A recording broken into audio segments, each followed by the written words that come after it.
In this video, I'm going to show you how to run VS Code on Android.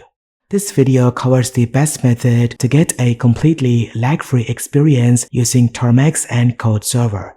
It's perfect for web development, Python, and ReactJS on the go, and guess what? You don't need to root your smartphone. As you can see, I am running the ReactJS application on my Android device and it works perfectly.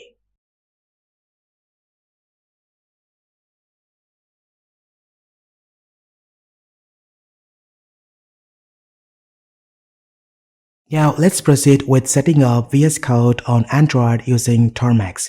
For demonstration purposes, I'm using a Pixel 7a, but don't worry, the procedure is exactly the same way for any Android device. I'm also using a Bluetooth mouse and keyboard to type commands, which makes working with VS Code is much easier and even more comfortable. While this is completely optional, I highly recommend for a better experience. Now open Chrome and head over to the official Termux GitHub page. Scroll down to the Releases section and download the Termux APK. Now make sure you download the ARM64 v8 version, as most modern Android devices use this architecture. Once the download is complete, go ahead and install the APK.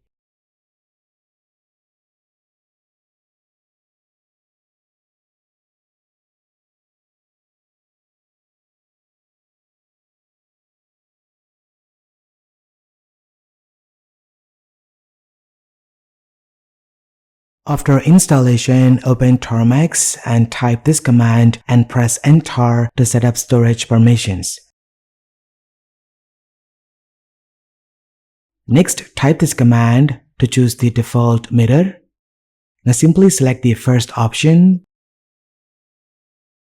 choose all mirrors and press Enter.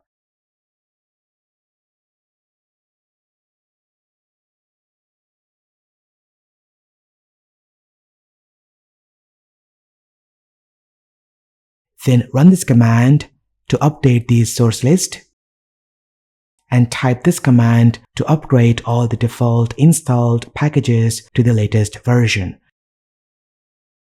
If in case it asks for permission, just type Y and press Enter to continue.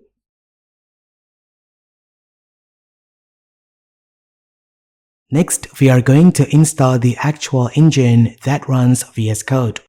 We will use the Termux user repository, which is currently the most stable way to run VS Code on Android without needing root access. Now simply type this command and press Enter. Once it's done, run the next command and hit Enter again to install the VS Code server.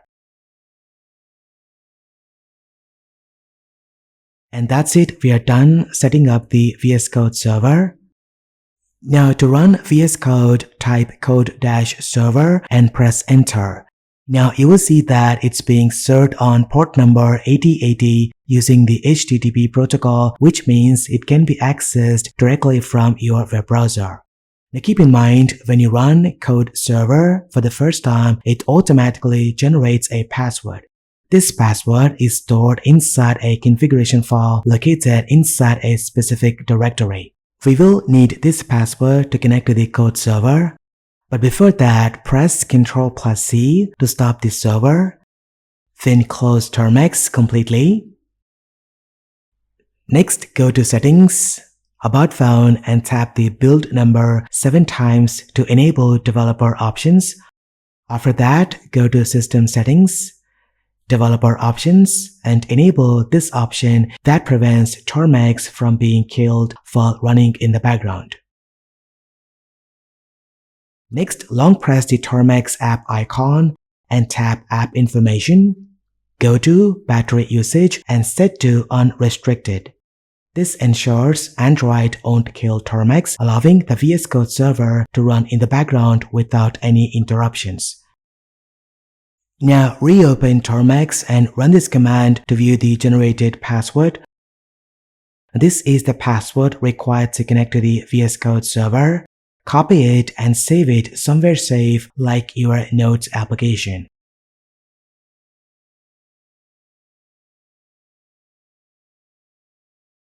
Finally, type code-server and press enter. And voila, the VS Code server is now running and can be accessed using this URL inside your web browser. Now go ahead and open your web browser and type this URL and press enter. Then enter the password we copied earlier.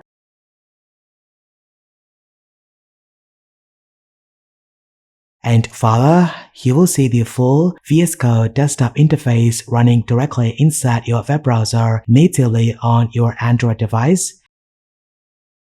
Now let's see VS Code in action. You can access folder management, the text editor, and even the terminal. Everything works just like the desktop version. Now let's write a simple C program and test it. Once you are done writing the code, open terminal and compile the program.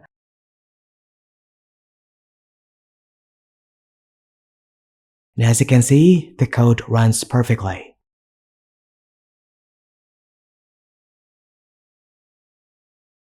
Now let's take it one step further and create a web application shortcut.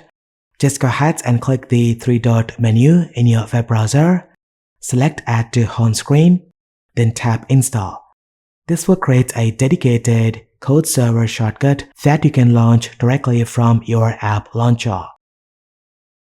It looks very clean and neat, just like a native application. Now let's build something real, a simple React application. Inside Terminal, create a folder named React. Then navigate into it using cd react. Next, we need to install Node.js and npm by typing this command.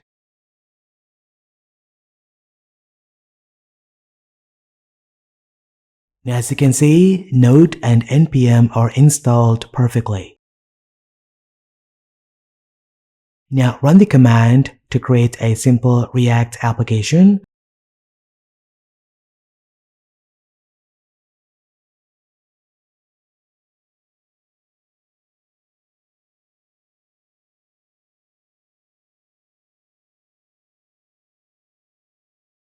Once the setup is complete, it will start a Node server running on a specific port. Now type that URL inside your web browser and voila, your React application is running perfectly. And that's how you install and run VS Code on Android, which is fully functional, powerful, and portable. Let me know what you think about this in the comment section down below. If you like this video, hit that thumbs up button down there and don't forget to subscribe to this channel. Thank you so much for watching. This has been KSK Royal. I will see you in the next one.